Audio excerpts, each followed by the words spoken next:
It's midnight and you're tuning into Nightline with me, Nurin Razmyn. The top stories. Malaysia's economy to grow by 4.5 to 5.5% in 2025. And domestic tourism hits record 107.2 billion ringgit in 2024.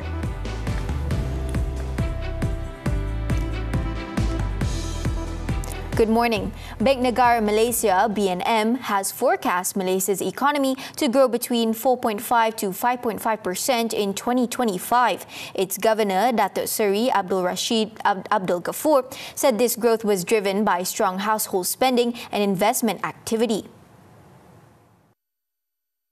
Expansion in employment will support household spending this year.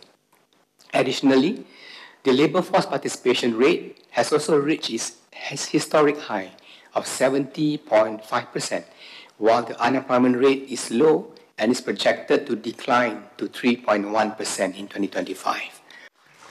Abdul Rashid said this at a media briefing for the release of the central bank's annual report for 2024 on Monday. He said while export growth could moderate in the face of more severe trade restrictions and geopolitical conflicts, the robust expansion in private sector investments should support growth. The central bank projects global growth to expand by 2.8 and 3.3% on the back of positive labor market conditions, moderating inflation and easing monetary policy and the global technology upcycle. The economy grew by 5.1% last year, driven by a 5.1% growth in private consumption, 12% rise in total investments, and the return to positive growth in exports, which increased 8.5%. Meanwhile, economists whom Nightline spoke to believe that Malaysia's economy will be able to withstand external challenges due to its strong domestic demand. In addition, with the increase in the minimum wage, the restructuring of government employee salaries, and the implementation of progressive salaries, all this will also contribute to the increase in the consumer spending, which will accelerate our country economic growth. But at the same time, also acknowledge the fact that the consumer spending growth is likely to be, although it's improving, but it is likely to trading below from the trend level growth of around 7.1% for this year. That reflects perhaps a cautious stance by the consumer. Meanwhile, the inflation rate is projected to stay between 2 and 3.5% this year.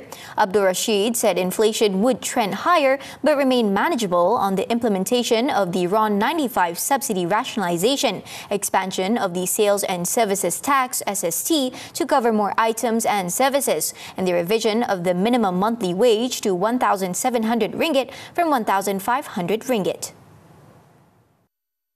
These are expected to remain contained, given the broader environment of moderating global costs and the absence of excessive demand-driven inflation. Despite the moderation in overall inflation, cost of living concerns persist. We acknowledge that, and it is important to recognize that the cost of living is shaped not just by price levels. He added that domestic monetary and financial conditions are expected to remain supportive of financing needs amid sustained economic expansion, with credit demand driven by positive domestic growth and income prospects. Malaysia's domestic tourism surged to 107.2 billion ringgit in 2024, with the fourth quarter alone contributing 29 billion ringgit. According to the Department of Statistics Malaysia (DOSM), 260.1 million domestic visitors were recorded throughout the year, reflecting a 21.7% increase compared to 2023. Domestic tourism expenditure also saw 26.3% growth year on year. In a statement, Chief Statistician Datuk Seri Muhammad Uzir Mahidin said domestic tourism is on the rise, with several key industries showing strong growth. Revenue from zoo attractions saw a 15.6% increase year-on-year, highlighting the ongoing appeal of wildlife experiences. Similarly, retail sales of automotive fuel grew by 6.7%, in line with higher domestic travel activity, while domestic airport arrivals rose 6.1%. The hotel industry demonstrated resilience, with the occupancy rate for four-star hotels rising by 5.9%, reflecting the continued demand for higher-end accommodation options. Beach destinations saw a significant 12.1% increase in occupancy rates.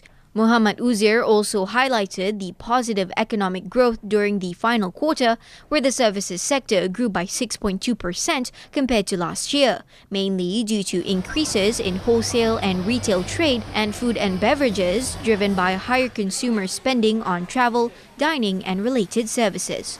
The transport sector also saw strong growth, with land transport use rising by 10% and air transport by 9.3%, reflecting more movement of both local and international visitors.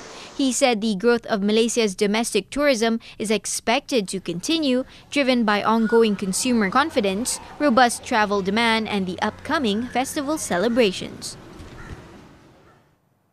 Meanwhile, tour and travel organizations, which Nightline contacted a while ago, urged the government to enhance public transport infrastructure. According to Malaysian Association of Tour and Travel Agents, MATA President Nigel Wong Chun Tiem, the move will further boost the tourism sector's appeal. A solid and reliable transportation network will ensure that tourists, both local and foreign, can easily access destinations throughout Malaysia, and this will definitely spur the movement of people, not just within major cities and well-known destinations, but also second-tier cities and new tourism attractions. Federation of ASEAN Travel Associations FATA President Datuk Tan Kok Liang believes that improving transport networks and facilities can enhance the convenience and allure of domestic travel. He highlighted the Johor Special Economic Zone as an initiative that could streamline the movement of goods and people, potentially boosting tourism in the region. The Malaysian Anti-Corruption Commission, MACC, will continue to record the statement of former Prime Minister Datuk Seri Ismail Sabri once he obtained several documents for the investigation. MACC Chief Commissioner Tan Sri Azam Baki reported to have said that the documents related to Ismail Sabri's assets need to be obtained from various financial institutions. According to Azam, the graftbusters will continue their statement recording once the Borough Member of Parliament obtains the documents. He added that the session will proceed as soon as all relevant documents are available. On Monday, Ismail Sabri was questioned for the seventh time for about 5 hours from 10 a.m. before leaving the MACC headquarters in Putrajaya at 3:05 p.m. Last Wednesday, the graftbusters detained a money changer as the latest suspect in the investigation. The suspect was initially remanded for 2 days but was released after reporting heart problems. To date, the MACC has seized 170 million ringgit in cash held in various foreign currencies, along with 16 kilograms of gold bullion valued at 7 million ringgit. The Commission has also frozen 13 bank accounts containing over 2 million ringgit in relation to the case. The federal court has scheduled April 28th to decide whether it will hear the Attorney General's Chamber's appeal to stop Datuk Seri Najib Tun Razak's bid to initiate judicial review proceedings in relation to a purported addendum order on his house arrest. A three-member panel led by Chief Judge of Malaya, Datuk Seri Hasna Muhammad Hashim, set the date after hearing lengthy submissions from both parties in Putrajaya on Monday.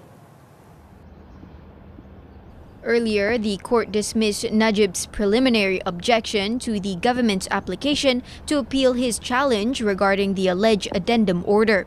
Attorney General Datuk Muhammad Dusuki Mokhtar submitted 7 legal questions that he argued met the requirements for leave under the Courts of Judicature Act 1964.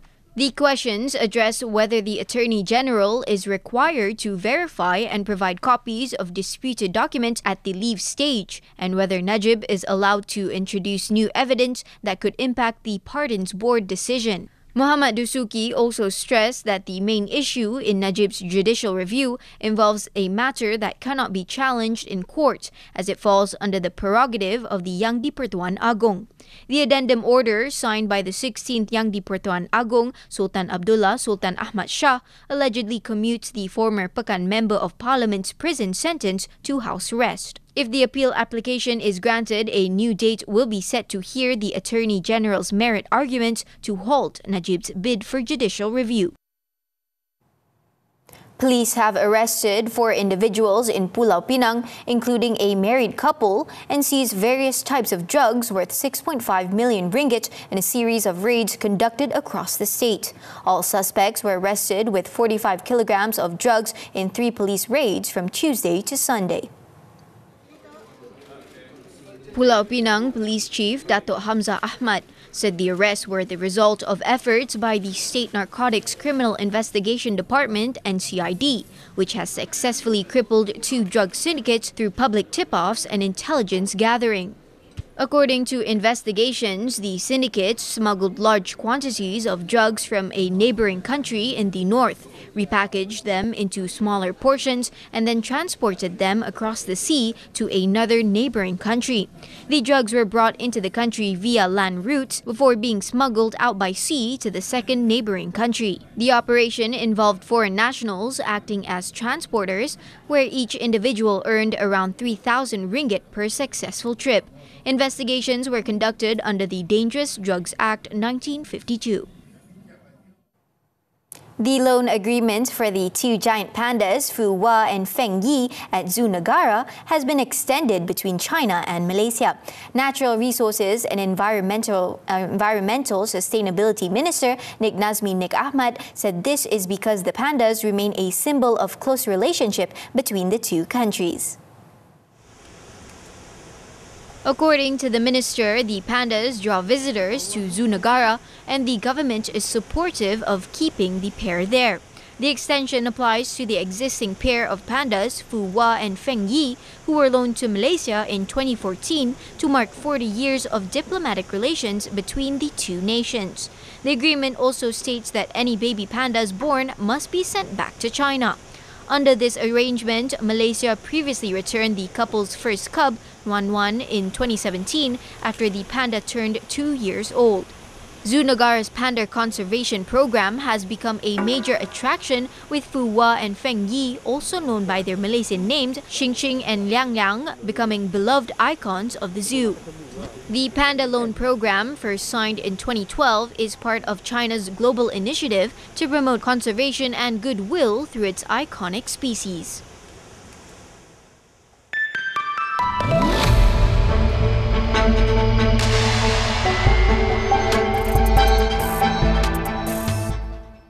The top 15% T15 income bracket fuel subsidy eligibility criteria to be finalized by mid-2025 may push some consumers to downgrade their vehicle choices or switch to electric vehicles, EVs. In a note on Monday, MIGF Research said the upcoming policy change may spur buyers to opt for lower-cost internal combustion engine (ICE) models or transition to EVs before tax exemptions for fully imported CBU EVs expire at the end of the year. Meanwhile, MIGF Research said the auto sector's revised excise duty has been extended, thereby expanding duties on completely knocked down CKD components. It said the tax, set to be effective January 2026, is expected to drive CKD cars' prices up by 10 to 30%. The outflows by foreign investors in the equity market is a short-term reaction to the uncertainty in the global market. Bank Negara Deputy Governor Adlan Zailani Muhammad Zahid said the reduction in foreign investment holdings has been short-term in nature and could also be reaching out other asset classes. Outflows is mainly just short-term, reacting to the high level of uncertainty in global markets. The long-term factors that would support inflows, long-term inflows into the Malaysian market is still quite positive, and we're quite confident of that. He was echoing Bank Negara Governor Datuk Seri Abdul Rashid Ghafoor's earlier remark that the central bank continues to see positive sentiment from foreign investors. Abdul Rashid had mentioned that Bank Negara's engagement with investors are getting positive signals as investors see policy certainty in the country. As at March 21st, foreign investors remain as net sellers on Bursa Malaysia for the 22nd consecutive week, registering a net outflow of 1.2 billion ringgit last week. Singapore's annual core inflation rate eased to 0.6% in February, data showed on Monday, marking the lowest reading in nearly 4 years. The core inflation rate, which excludes private road transport and accommodation costs, was below the median forecast of 0.7%, its lowest annual rate since 0.6% in June 2021, while headline inflation was 0.9% in annual terms in February. According to economists, a policy easing at April's review is possible given that the Monetary Authority of Singapore has forecast core inflation at 1.2% to 2% this year, and that there are downside risks to growth.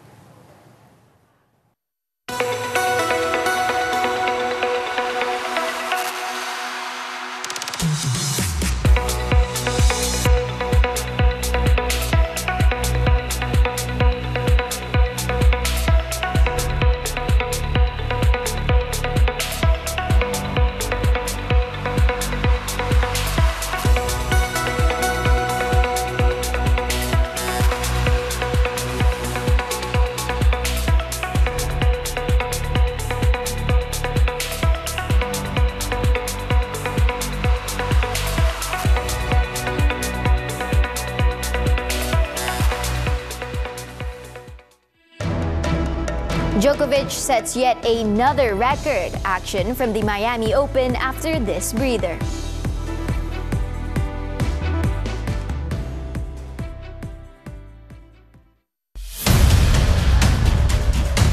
Kilang tayar celup guna penandaan SIRIM secara haram. Tayar-tayar celup ini menggunakan pelabelan persijilan yang sudah tamat tempoh. Peraturan diabaikan, keselamatan pengguna jalan raya terjejas.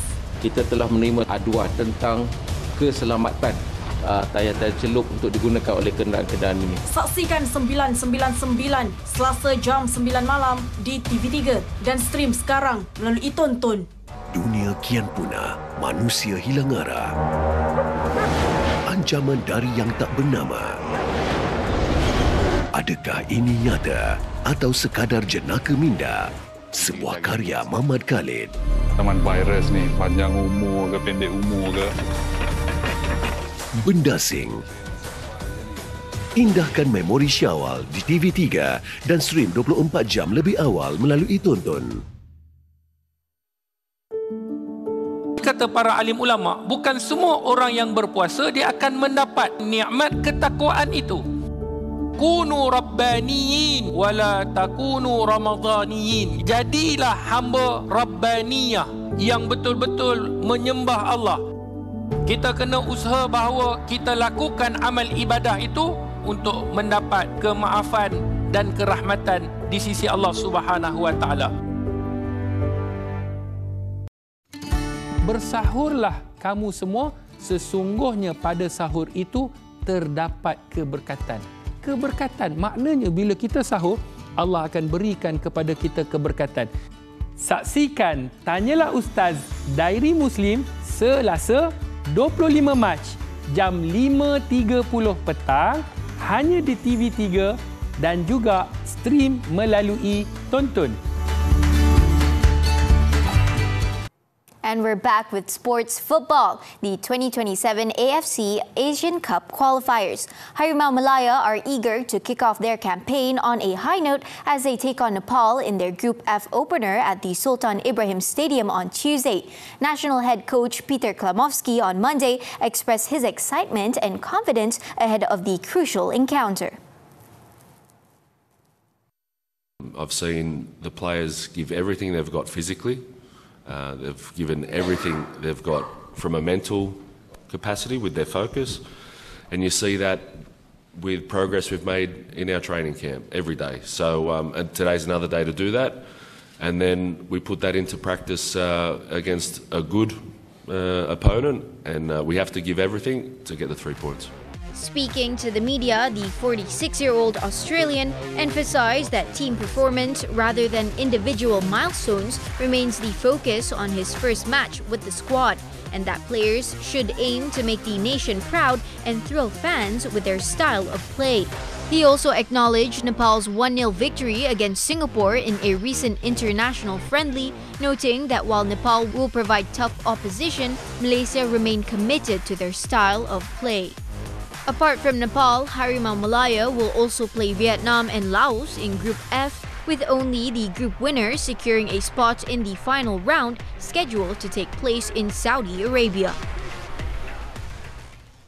On to tennis, the 2025 Miami Open. 6-time champion and 4th-seeded Novak Djokovic move into the 4th round of the tournament with a record-setting win on Sunday.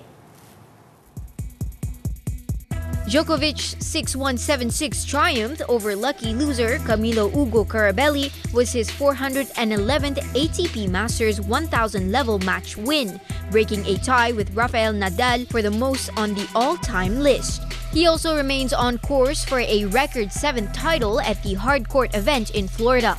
Djokovic will next face Italy's Lorenzo Musetti after the world number 16 overcame Felix Auger-Aliassime of Canada for 6-6-2, 6-3. In another match, Argentina's Francisco Cerundolo moved into the last 16 by upsetting American 12th seed Tommy Paul 6-2, 7-6. The win propelled the 23rd seed into a matchup with 5th-seeded Casper Ruud, who earlier defeated Chile's Alejandro Tabilo. Turning to golf, the 2025 Valspar Championship. Victor Hovland conjured a pair of late birdies in a 4-under par 67 on Sunday to win his first US PGA Tour title since 2023, capturing the title in Florida as Justin Thomas faltered. Norway's Hovland won the championship by 1 stroke, carding a final round 67 at Innisbrook Resort's Copperhead course to finish at 11 under, 1 stroke clear of a hard-charging Justin Thomas, who bogeyed 2 of his final 3 holes for a closing 66. The victory marks Hovland's 7th US Tour title and his first since the 2023 Tour Championship, when he won 3 titles and captured the FedEx Cup crown. Meanwhile, American Jacob Bridgman, the tournament leader at the halfway stage, shot a final round 69 to finish 1 stroke further back in 3rd. Japan's Ryo Hisatsun and Americans Bud Colley and Billy Horschel tied for 4th place at 8 under.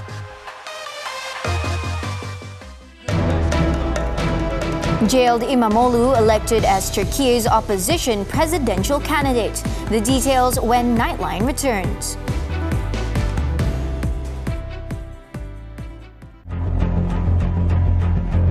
Mahkamah Persekutuan mengetepikan hukuman mati ke atas 6 bekas penuntut Universiti Pertahanan Nasional Malaysia UPNM yang itulah sejarah hitam dalam keluarga saya. Kecederaan ini memang boleh menyebabkan kematian, tetapi tidak semestinya menyebabkan kematian. Saya sesedih sebab keputusan tidak memihak kepada kamilah. Dunia kian punah, manusia hilang arah. Ancaman dari yang tak bernama. Adakah ini nyata atau sekadar jenaka minda? Sebuah karya Muhammad Khalid. Taman virus ni, panjang umur ke pendek umur ke. Bendasing. Indahkan memori Syawal di TV3 dan stream 24 jam lebih awal melalui Tonton. Ramadan datang hanya setahun sekali. Jadi, mari kita indahkan memori dengan rancangan penuh ilmu sambil mendekatkan diri kepada Ilahi. Telah difardukan ke atas kamu semua berpuasa 10 malam terakhir Ramadan. Temukan jawapan atas bermacam permasalahan masyarakat. Kita nak bagi sumbangan kepada mereka ini sempena bulan Ramadan, bulan yang penuh kebaran. Salam Ramadan, indahkan memori di TV3. Kilang tayar celup guna penandaan SIRIM secara haram. Tayar-tayar celup ini menggunakan pelabelan persijilan yang sudah tamat tempoh.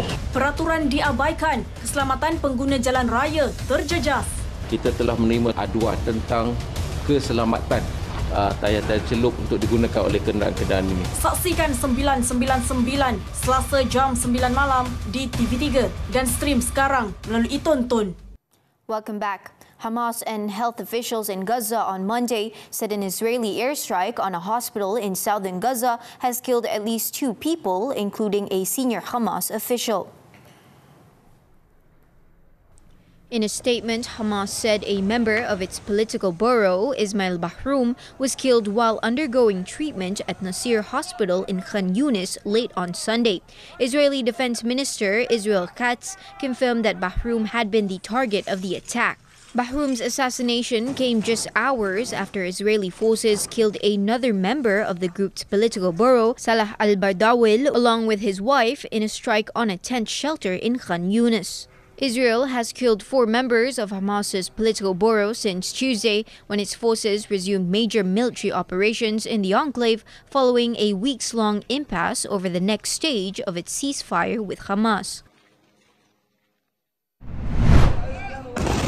Meanwhile, security sources in Egypt on Monday said they have made a new proposal last week aimed at restoring the Gaza ceasefire deal.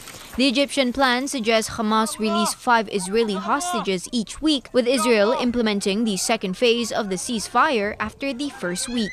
The security sources said both the US and Hamas agreed to the proposal, however, Israel had not yet responded. The sources said Egypt's proposal also includes a timeline for the release of all hostages in exchange for a timeline for Israel's full withdrawal from Gaza, backed by US guarantees. In other news, close to 15 million people voted for jailed Istanbul Mayor Ekrem İmamoğlu on Monday in a presidential primary organized by Turkey's main opposition, CHP. In a sign of growing national support, the party announced that an estimated 1.7 million members were joined by 13 million non-party members in supporting İmamoğlu to become its official candidate for the next presidential election, which is due to take place in 2028. The announcement came after İmamoğlu spent his first night in jail a day after his suspension as mayor, as 10 journalists were detained for covering the mass demonstrations that his arrest sparked across Turkey. The protests began in Istanbul after İmamoğlu's arrest and have since spread to more than 55 provinces, sparking clashes with riot police in the country's worst street protests in more than a decade. South Korea's Constitutional Court reinstated Prime Minister Han Duck-soo's powers on Monday amid months of political turmoil after his impeachment as acting president nearly 3 months ago. Han was reinstated as acting leader after the court's 8 justices voted 7-1 to dismiss his impeachment on Monday. 5 of the court's judges found no sufficient grounds to impeach, though the motion against him was valid. The reinstatement restores him to the country's highest office, while the court considers the fate of President Yoon Suk-yeol, who was impeached after he imposed martial law in December.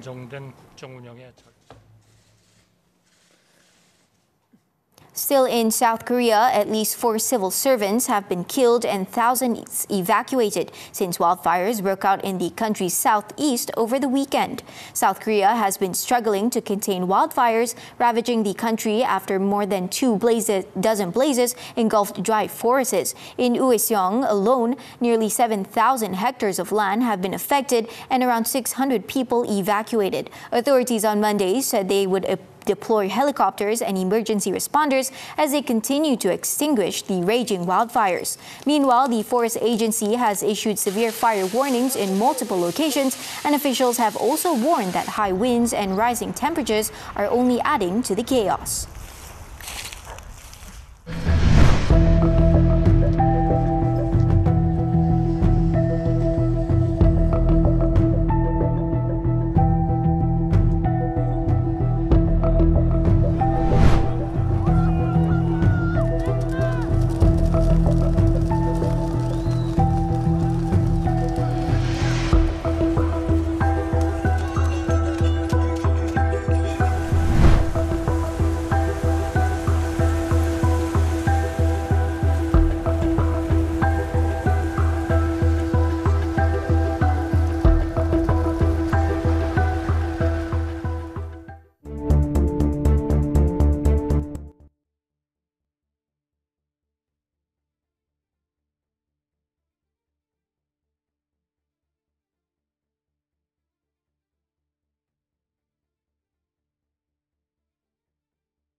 Saudi artists and art enthusiasts gathered in an art workshop at a local district creative hub, welcoming what they say as increased openness to the arts in recent years within the country. Let's take a look as we wrap up Nightline this time around. With that, I'm Nurin Razmyn. Thank you for watching, and to our Muslim viewers, Salamat Bersahur.